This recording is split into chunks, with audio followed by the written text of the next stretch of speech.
If you're over 40 and thinking about investing, there's a quiet tension most people don't say out loud. You feel late, you feel like you missed something, and at the same time, you feel a pressure to make it count now. That combination creates a very specific kind of mistake. Not a loud one, not an obvious one. A calm-sounding mistake that feels sensible in the moment, but quietly works against you over time. Most people think the biggest risk after 40 is not earning enough, or choosing the wrong investment, or starting with too little. That's not it. The real issue is how people change the way they think once the clock feels louder. They stop thinking in systems. They start thinking in shortcuts. And in a moment, I'll explain exactly what that mistake is, why it's so common after 40, and why it feels responsible even when it isn't. This will finally make sense, because we're not going to talk about products or predictions. We're going to talk about how the decision-making itself shifts, and how to correct it calmly, without panic or pressure. By the end of this, you'll understand what actually matters at this stage, and why staying grounded is more powerful than trying to catch up. This isn't financial advice.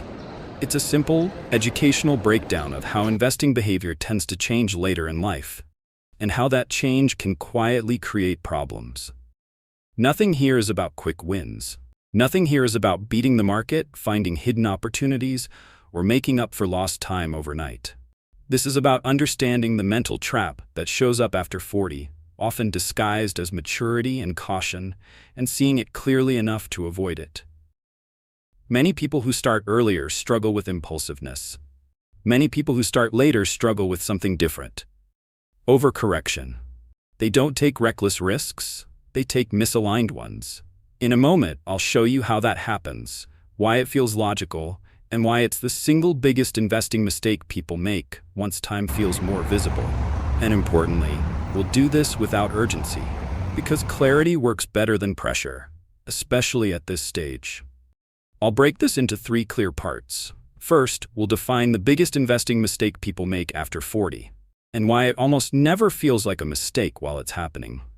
Second, we'll walk through realistic, everyday scenarios that show how this mistake plays out in real life. Not extreme cases, just normal decisions made by normal people. And third, we'll translate this understanding into a calm, grounded way of thinking about investing later in life, without rushing, overcompensating, or freezing.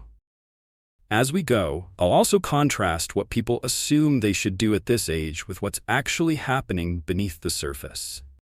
By the end, you should feel more settled, not more stressed, and you'll have a clearer sense of what to prioritize and what to stop worrying about. The biggest investing mistake after 40 is not starting too late. It's letting the feeling of being late distort your decisions. Time pressure doesn't just change how people invest. It changes why they invest the way they do. Earlier in life, mistakes usually come from overconfidence. Later in life, they come from urgency, disguised as responsibility. Here's what that looks like. When someone reaches their 40s or 50s, they often do a quiet mental calculation, not with numbers, with emotions. They look backward and think, I should have started earlier. Then they look forward and think, I don't have time to waste. That gap between what could have been and what still might be creates pressure. And pressure does something very specific to decision-making. It shortens the time horizon in your head. Even if you say you're investing for the long term, your internal clock starts running faster. You become more sensitive to outcomes, more reactive to movement, more tempted to adjust. This is where the mistake begins. Instead of building a steady system, people try to compress time. They don't consciously think, I need to take more risk. They think I need to be more efficient. But efficiency, when misunderstood, turns into over-optimization. It's like arriving late to the gym and trying to do every machine at once. You don't get stronger faster. You just get tired and inconsistent. In investing, that inconsistency often shows up as switching approaches too often, changing direction based on short-term feelings, reacting to normal fluctuations as if they're signals. The core mistake isn't choosing the wrong thing. It's abandoning patience because patience feels expensive now. In a moment, I'll show you how this plays out with real examples. But before that, it's important to understand one key mental model. Think of investing time like planting a tree. Starting earlier gives you more growing seasons.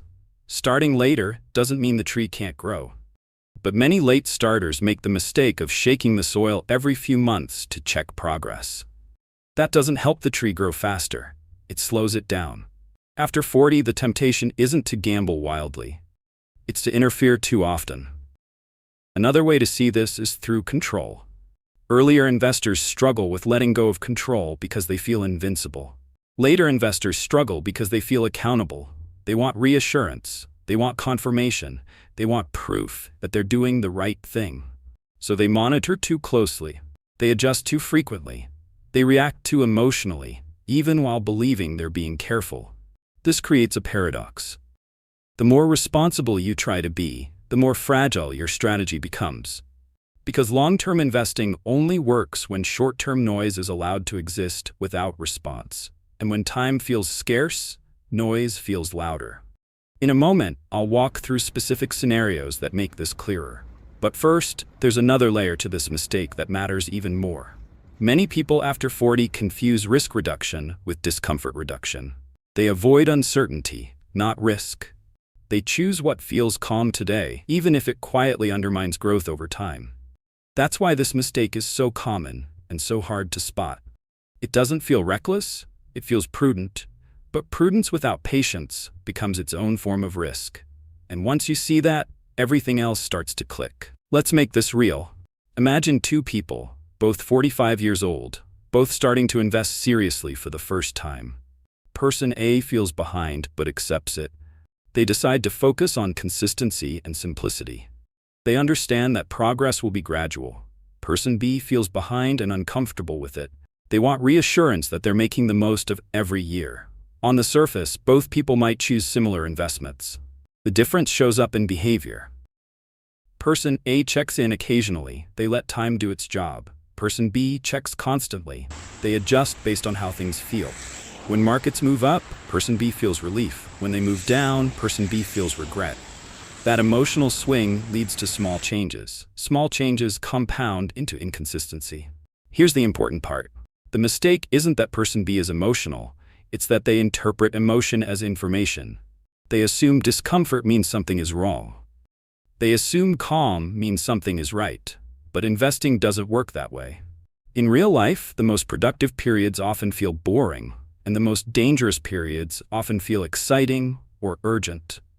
Another scenario. Someone in their early 50s decides they need to make smarter moves now. They spend more time researching, they read more opinions, they compare more approaches. This feels like diligence, but what it often creates is paralysis or constant revision. Instead of committing to a direction and letting it unfold, they stay in decision mode. It's like constantly replanning a road trip while already driving. You don't arrive faster, you just create stress. Here's a time-based illustration that helps. Imagine a 20-year timeline.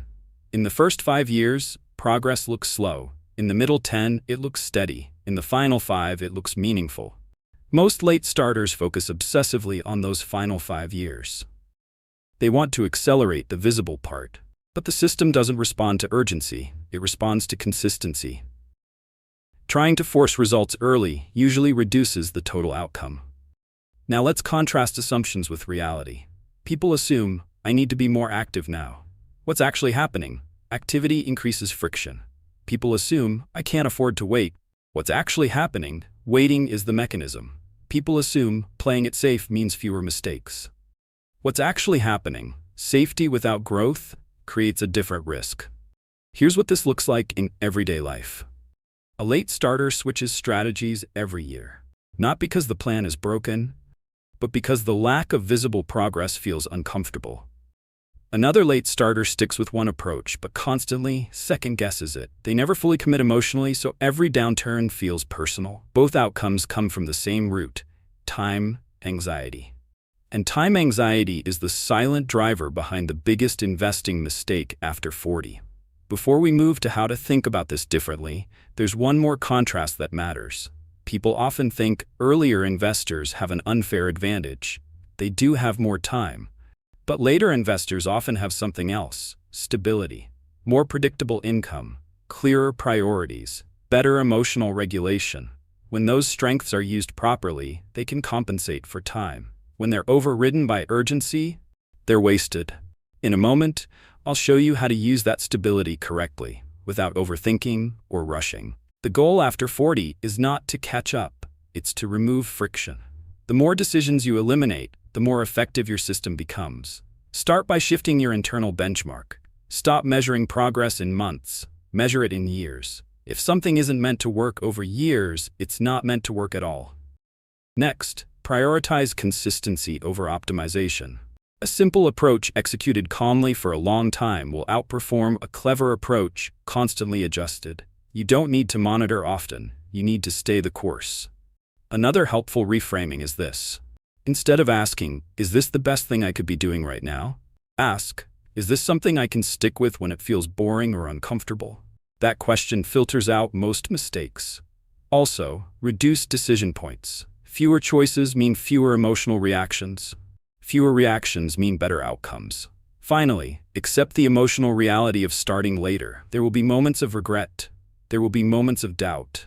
Those feelings are normal. They are not signals. Let them pass without action. In a moment, I'll tie this together and explain what the next logical step is, not in terms of action, but in understanding.